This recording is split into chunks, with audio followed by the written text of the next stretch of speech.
जय हिंद फ्रेंड्स, मैं विक्रम बेस्ट आप लोगों का स्वागत करता हूं अपने YouTube चैनल शौर्य एकेडमी देहरादून 2.0 में। तो गाइज, आशा करता हूं आप लोगों की तैयारी अच्छी चल रही होगी, आप लोग मोटिवेटेड होंगे और मेरी वीडियोस को देख भी रहे होंगे और देख तो रहे ही हैं गाइज, ठीक है, और उनसे आपको फायदा हो रहा होगा। और गाइज, कुछ आप लोगों के कमेंट आए हैं कि सर ज्यादा से ज्यादा वीडियो बनाए, कोई कह रहा है कि सर एग्जाम से पहले पहले वीडियो बनाए। ठीक है, तो गाइज जितना मुझे टाइम मिलता है तो मैं उतना आप लोगों के लिए वीडियो यहाँ पे बनाता हूँ गाइज, ईसीसी के लिए गाइज, ठीक है ना। तो गाइज उससे ज्यादा तो मैं कुछ कर नहीं सकता हूँ, ठीक है ना। तो फिर भी कोशिश रहेगी कि एग्जाम से पहले पहले ज्यादा से ज्यादा मैं आप लोगों के लिए वीडियोस बना के लाऊं गाइज, ठीक है। और किन्होंने मुझे मैसेजेस भी किया था कि सर पीडीएफ सर रिप्लाई पक्का कीजिएगा, मेरे व्हाट्सएप पे आप लोगों ने किया था, ठीक है, और मुझे बहुत सारे रिप्लाईज आ गए गाइज। तो किन्हीं किन्हीं के मैंने कुछ के रिप्लाईज कर दिए और पीडीएफ भी सेंड करी है, किन्हीं किन्हीं की भी मैं सेंड कर दूंगा गाइज, ठीक है। आप ये ना सोचिएगा कि हमने सर को रिप्लाई किया और सर ने मैसेज अभी तक नहीं किया, पढ़ लिया है गाइज, ठीक है, क्योंकि एकदम से बहुत सारे मैसेजेस आ गए थे गाइज। तो किन्हीं के हमने कर दिए हैं और जिनके नहीं हुए तो उनको शाम तक आज मैं कर दूंगा। जो भी मेरे पास पीडीएफ अवेलेबल है आप लोगों के एग्जाम से रिलेटेड, वो मैं आप लोगों को सेंड कर दूंगा गाइज, ठीक है। तो आप ये ना बिल्कुल इसको ना सोचिएगा कि हमने व्हाट्सएप किया, सर को मैसेजेस किए, कोई रिप्लाई नहीं, आप लोग कह रहे थे सर प्लीज रिप्लाई करना, सर प्लीज पॉजिटिव रिस्पॉन्स दीजिएगा, आपको पक्का मिलेगा गाइज, ठीक है। तो गाइज आज मैं एक नई वीडियो के साथ आया हूँ गाइज, ठीक है। और वीडियो में आगे बढ़ने से पहले आप लोगों से रिक्वेस्ट है, चैनल को लाइक शेयर और सब्सक्राइब पक्का करिएगा गाइज। कोई भी पीडीएफ चाहिए और ईसीसी के रिगार्डिंग कोई भी अपडेट गाइस, हमारे टेलीग्राम चैनल को ज्वाइन पक्का कीजिएगा। वहां पे आप लोगों के लिए एमसीक्यूज क्वेश्चंस भी मैं अपलोड कर रहा हूं गाइस, आप उनको भी ट्राई करिएगा और उससे आप लोगों की थोड़ा सा एक ओवरऑल प्रिपरेशन हो जाएगी गाइस, ठीक है। तो गाइस इतना आप कर सकते हैं गाइस, ठीक है। तो प्लीज पक्का करिएगा, चैनल को लाइक शेयर और सब्सक्राइब पक्का करिएगा गाइस, ठीक है। तो गाइस इंडियन पॉलिटी की ये वीडियो रहने वाली है ईसीसी 134 कोर्स और एसयू 59 कोर्स के लिए गाइस, और इस ऊपर 30 क्वेश्चंस हैं गाइस, ठीक है। तो जो मोस्टली एक्सपेक्टेड क्वेश्चंस होते हैं जो एग्जाम्स में आते हैं गाइस, ठीक है। तो गाइस पहला क्वेश्चन है आपके लिए, पहला क्वेश्चन है गाइस कि who among the following is authorised to dissolve the Lok Sabha at any time before its term of 5 years. Lok Sabha को 5 साल से पहले कौन डिसॉल्व कर सकता है। लोकसभा का डिसॉल्व होने का मतलब ये है गाइस कि सरकार को 5 साल से पहले कौन भंग कर सकता है गाइस, ठीक है ना। जैसे मोदी सरकार है तो सरकार 5 साल के लिए चलती है, तो 5 साल से पहले उसको कौन डिसॉल्व कर सकता है। Speaker of Lok Sabha, chairman of Rajya Sabha, president या खुद प्राइम मिनिस्टर। तो गाइस बता दें, अगर लोकसभा को जो डिसॉल्व कर सकता है वो सिर्फ प्रेसिडेंट कर सकता है गाइस, हमारे देश का राष्ट्रपति, ठीक है। तो कभी कभी ये पूछ लेगा कि प्रेसिडेंट किसके कहने पे लोकसभा को डिसॉल्व कर सकता है। तो गाइस प्रेसिडेंट प्राइम मिनिस्टर के कहने पे ही लोकसभा को क्या करता है भाई, डिसॉल्व करता है गाइस, ठीक है। आगे बढ़ते हैं। During the period of national emergency, जब राष्ट्रीय आपातकाल लगता है, the duration of Lok Sabha can be extended यानी विस्तार किया जाता है। लोकसभा का जो कार्यकाल है, जैसे मैंने अभी बताया 5 साल का होता है, उसको बढ़ा दिया जाता है गाइस, ठीक है ना। To the maximum period of, maximum कितने टाइम के लिए guys, 6 months at a time, 1 month at a time, 1 year at a time, none of these. तो गाइस ये एक बार में 1 साल तक लोकसभा का कार्यकाल बढ़ाया जा सकता है जब नेशनल इमरजेंसी लगती है गाइस, ठीक है। आप लोगों से सवाल है, मुझे बताएं कि नेशनल इमरजेंसी कौन डिक्लेयर करता है और नेशनल इमरजेंसी के लिए आर्टिकल कौन सा है गाइस, ठीक है। तो नेशनल इमरजेंसी, ठीक है ना, एक टाइम पे 1 साल के लिए लोकसभा का कार्यकाल बढ़ाया जा सकता है गाइस, ठीक है। फिर आता है which of the following has power to decide whether the bill is money bill और नॉट। किसके पास ये शक्तियां होती हैं जो डिसाइड करता है कि कोई जो बिल है ये मनी बिल है या नहीं है guys. Chairman of the Rajya Sabha, speaker of Lok Sabha, president या वाइस प्रेसिडेंट। तो गाइस ये है guys speaker of Lok Sabha. Speaker of Lok Sabha भी कौन है, अभी स्पीकर ऑफ लोकसभा है ओम बिरला गाइस, ठीक है। तो यही डिसाइड करता है कि एक पर्टिकुलर बिल मनी बिल है या नहीं है। नेक्स्ट आता है how many times the president can return an ordinary bill pass by the parliament. आपको ये पता होना चाहिए कि हमारे देश में जो कानून बनाता है कौन बनाता है गाइस, हमारे देश में जो कानून बनाता है वो पार्लियामेंट बनाता है। आपको ये पता होना चाहिए कि पार्लियामेंट के 3 पार्ट होते हैं गाइस, लोकसभा, राज्यसभा और प्रेसिडेंट। हाँ साहब, प्रेसिडेंट भी पार्लियामेंट का हिस्सा होता है, लेकिन ना तो ये लोकसभा का मेंबर होता है ना ही ये राज्यसभा का मेंबर होता है, but is a part of parliament guys, ठीक है। तो प्रेसिडेंट ऑर्डिनरी बिल जो होता है वो कितनी बार वापस कर सकता है गाइस, ट्वाइस, वंस, थ्राइस और नेवर। तो एक बार ओनली वन टाइम ये ऑर्डिनरी बिल को वापस कर सकता है, ठीक है ना, पार्लियामेंट को फॉर रिकंसिडरेशन के लिए गाइस, ठीक है। अगर पार्लियामेंट उसी बिल को अगर दोबारा प्रेसिडेंट के पास भेज दे तो प्रेसिडेंट को उस बिल पे साइन करना पड़ेगा। जब प्रेसिडेंट किसी बिल पे साइन करता है, बिल क्या होता है, बिल होता है proposal to make a law. जब इस बिल पे जो लोकसभा राज्यसभा ने पास कर दिया है, प्रेसिडेंट इस पे साइन करता है, तो ये बिल एक एक्ट बनता है गाइस, ठीक है। तो इसका आएगा ऑप्शन बी। नेक्स्ट आता है which among the following bills can be introduce only in Lok Sabha and not in Rajya Sabha. कौन सा ऐसा बिल है जो सिर्फ लोकसभा में इंट्रोड्यूस होता है, राज्यसभा में नहीं होता है? Ordinary bill, money bill, finance bill और कॉन्स्टिट्यूशनल अमेंडमेंट बिल। तो ये है गाइस मनी बिल गाइस, ठीक है। सिर्फ मनी बिल होता है जो लोकसभा में इंट्रोड्यूस होता है, बाकी और कहीं नहीं होता है। नेक्स्ट क्वेश्चन है द गवर्नर ऑफ स्टेट, अगर किसी राज्य का राज्यपाल और two or more states remain in office as long as he or she enjoy the pleasure of the, यानी जो राज्यपाल है गाइस, ठीक है ना, जो गवर्नर है किसी भी राज्य में, ठीक है ना, कब तक वो गवर्नर बन सकते हैं, किसके, कब तक वो किसको प्लेजर लगेंगे, अच्छे लगेंगे, वो बैठे रहेंगे? President, prime minister, chief minister या स्पीकर ऑफ लेजिस्लेटिव असेंबली। तो ये होता है गाइस प्रेसिडेंट गाइस। जब तक प्रेसिडेंट को गवर्नर सही लगेंगे तो गवर्नर रिमेन अपनी पोजीशन में बने रहेंगे, राज्यपाल गाइस, ठीक है। नेक्स्ट आता है salary and allowances of the governor of any state is charge upon which of the following. जो सैलरी होती है इनकी गाइस, इनकी चार्ज किन कहां से होती है? Consolidated fund of state, consolidated fund of India, contingency fund of India, public account of India. तो गाइस मैं बता दूं गाइस, इनका जो पैसा होता है, इनकी जो सैलरी मिलती है, कंसोलिडेटेड फंड ऑफ स्टेट से मिलती है गाइस, ठीक है। आप लोगों से ये सवाल है, आप लोग मुझे ये बताएंगे कि जो कंटीजेंसी फंड ऑफ इंडिया है, यहां से फंड पैसा कौन निकाल सकता है गाइस, ठीक है। सवाल क्या है, कंटीजेंसी जो फंड है, ये फंड में से पैसा कौन निकाल सकता है गाइस? प्लीज रिप्लाई करिएगा गाइस। नेक्स्ट आता है which state does not have bicameral system of legislature. अब बाइकैमरल का मतलब क्या हो गया साहब? बाइकैमरल का मतलब तो दो सदन। इनमें से कौन से ऐसे स्टेट हैं जिनमें दो सदन नहीं है? यानी लेजिस्लेटिव असेंबली तो हर स्टेट में होगी, लेजिस्लेटिव काउंसिल नहीं है। तो गाइस ये थोड़ा सा पुराना क्वेश्चन था, तो जम्मू एंड कश्मीर में लेजिस्लेटिव क्या है, असेंबली है, अभी तो ये स्टेट की बात नहीं है, अभी तो ये एक यूनियन टेरिटरी है, ठीक है। तो इसको तभी आप हटा दो गाइस। तो इन तीनों में से आप पूछे तेलंगाना, महाराष्ट्र और तमिलनाडु।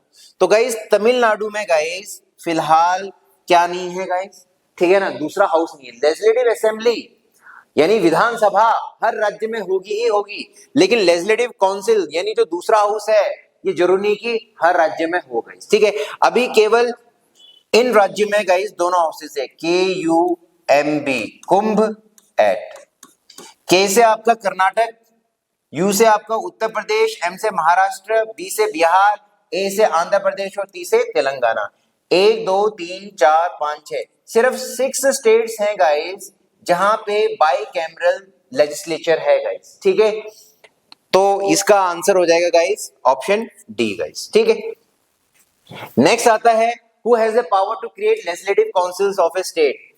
विधान परिषद, लेजिस्लेटिव काउंसिल को बोला जाता है विधान परिषद। किसी भी राज्य में अगर दूसरा हाउस अगर विधान परिषद क्रिएट करना है तो किसके पास पावर होती है? Parliament, legislative assembly, cabinet and president. तो गाइज ये वहां की लेजिस्लेटिव असेंबली, उसी राज्य की जो विधानसभा होती है गाइज, विधानसभा, उन्हीं के पास ये पावर होती है कि वो दूसरा हाउस यानी लेजिस्लेटिव काउंसिल बनाए या ना बनाए गाइज। नेक्स्ट आता है फॉर द इन्फोर्समेंट। इन्फोर्समेंट का मतलब होता है लागू करना ऑफ फंडामेंटल राइट्स। गाइज मुझे बताएं कि how many fundamental rights we have at present, हमारे कितने मौलिक अधिकार हैं गाइज, ठीक है ना। दी सुप्रीम कोर्ट में issue which of the following, अगर किसी भी व्यक्ति के फंडामेंटल राइट्स को इन्फोर्स करना है यानी लागू करना है तो सुप्रीम कोर्ट या हाई कोर्ट भी आप बोल सकते हैं क्या इशू करता है गाइज, ठीक है। डिक्री, ऑर्डिनेंस, नोटिफिकेशन या रिट। तो गाइज रिट ही इशू किया जाता है। कौन कौन से रिट्स होते हैं गाइस? हैबियस कॉर्पस, मैंडामस, क्वे वारंटो, सर्सरी, ठीक है ना। तो ये और प्रोहिबिशन, ये सारे के सारे रिट्स होते हैं जो सुप्रीम कोर्ट और हाई कोर्ट भी इशू कर सकता है गाइस। सुप्रीम कोर्ट इशू कर सकता है इसको अंडर आर्टिकल, ये भी काफी इंपॉर्टेंट है, अंडर आर्टिकल 32 के तहत, और हाई कोर्ट ये रिट्स इशू कर सकते हैं अंडर आर्टिकल 226 के तहत गाइस, ठीक है। तो काफी इंपॉर्टेंट है। नेक्स्ट आता है the supreme court of India decides the disputes regarding the election of which of the following authority. यानी जो सुप्रीम कोर्ट है किसके इलेक्शंस के मतभेदों को क्या कर सकता है भैया, जांच कर सकता है, प्राइम मिनिस्टर के, स्पीकर एंड डिप्टी स्पीकर के, प्रेसिडेंट एंड वाइस प्रेसिडेंट के, ऑल दी अबव। तो गाइस ये कर सकते हैं प्रेसिडेंट और वाइस प्रेसिडेंट के इलेक्शन से जो भी अगर धांधलेबाजी या भी जो भी डिस्प्यूट्स होंगे उनको एग्जामाइन कौन करेगा, सुप्रीम कोर्ट करता है गाइस। नेक्स्ट आता है A judge of Supreme Court of India hold office until he or she attain the age of, जो सुप्रीम कोर्ट का जो जज है वो कितनी एज तक अपने पद पे बना रहता है गाइस, 60, 62, 65 और 68। तो गाइस आंसर इज 65 इयर्स, ठीक है ना। और 62 इयर्स होता है गाइस, 62 इयर्स होता है हाई कोर्ट के जजेस के लिए गाइस, ठीक है ना। 62 इयर्स होता है हाई कोर्ट के जजेस के रिटायरमेंट एज होती है गाइस, ठीक है। नेक्स्ट आता है A judge of Supreme Court can be removed from office only on the ground of, हम सुप्रीम कोर्ट के जज को अगर उसके पद से हटाना है तो किस बिना पे हटा सकते हैं guys, bribery, improper conduct, proven misbehaviour and incapacity, या ट्रेजन। ट्रेजन का मतलब होता है तोड़फोड़ करना गाइस, ठीक है ना। तो इसका आंसर है गाइस, इसका आंसर है proven misbehaviour and incapacity.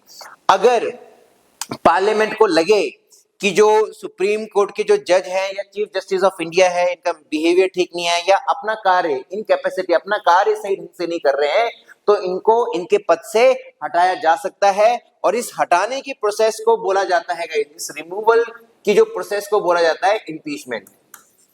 Impeachment बोला जाता है गाइस, ठीक है ना, इम्पीचमेंट बोला जाता है।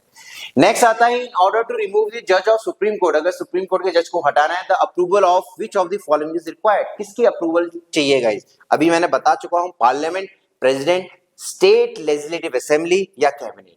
तो ठीक है, तो गाइस एक बात ध्यान रखेंगे, तो सुप्रीम कोर्ट के जो जज है उनको हटाएंगे तो प्रेसिडेंट, लेकिन किसकी अप्रूवल, यहां अप्रूवल पूछा है, अप्रूवल चाहिए साहब पार्लियामेंट। जब पार्लियामेंट इंपीचमेंट लगाता है, दोनों हाउसेस उसको पास कर देते हैं, तब प्रेसिडेंट के पास ही आता है, ठीक है ना। वो प्रपोजल आता है कि हाँ साहब इनको हटाना है, तो प्रेसिडेंट हटाते हैं गाइस, ठीक है। अभी लेकिन यहाँ पे आंसर आएगा पार्लियामेंट।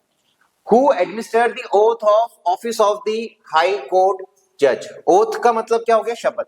अगर हाई कोर्ट के जज ने कोई भी शपथ लेनी है तो किसके सामने लेगा गाइस, ठीक है। Chief justice of India, chief justice of high court, governor और प्रेसिडेंट। तो गाइस इसका आंसर है गवर्नर, ये ध्यान रखिएगा, प्रेसिडेंट मत लगा देना, प्रेसिडेंट मत लगा देना, ठीक है ना, प्रेसिडेंट नहीं करवाता है।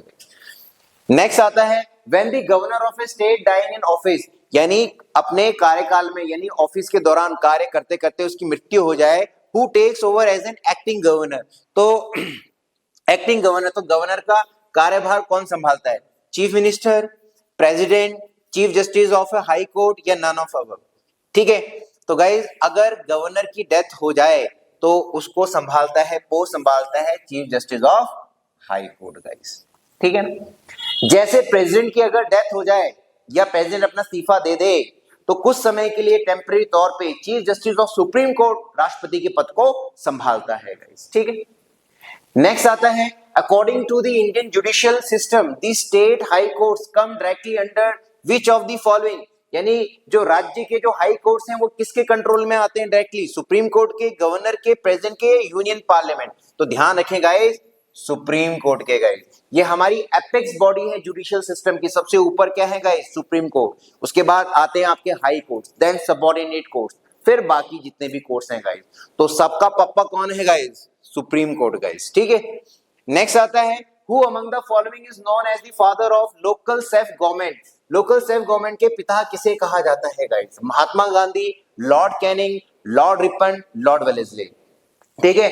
अगर महात्मा गांधी के ऊपर आपका जा रहा है ध्यान तो आपकी तैयारी सही नहीं है गाइस, ये आंसर है guys Lord Ripon. Modern history में मे भी अगर आपने पढ़ा होगा तो वहां पे मिलेगा गाइस आपको, ठीक है।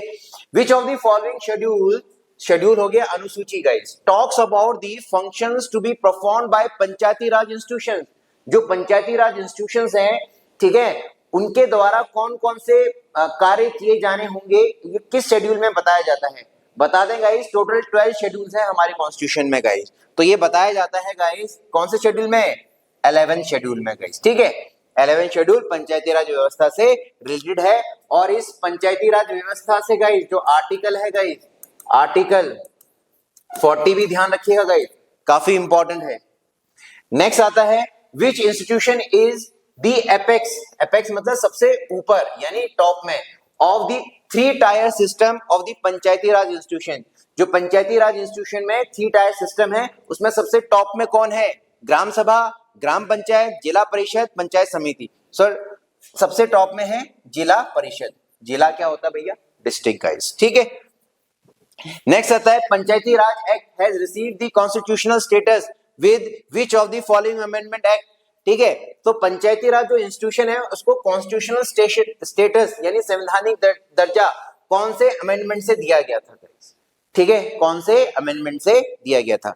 आप लोगों के लिए एक सवाल है गाइस, आप लोगों ने ये बताना है कि जो पंचायती राज व्यवस्था है सबसे पहले किस राज्य में शुरू हुई थी गाइस, ठीक है।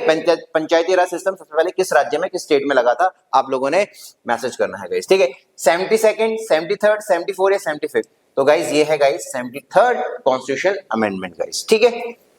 नेक्स्ट आता है which body was establish as a think tank, think tank यानी सोचने समझने वाली body to achieve the sustainable development goals. Sustainable development goals, क्या सस्टेनेबल डेवलपमेंट का मतलब क्या है? ऐसा डेवलपमेंट जिससे प्रकृति को कम से कम क्या हो भैया? नुकसान हो।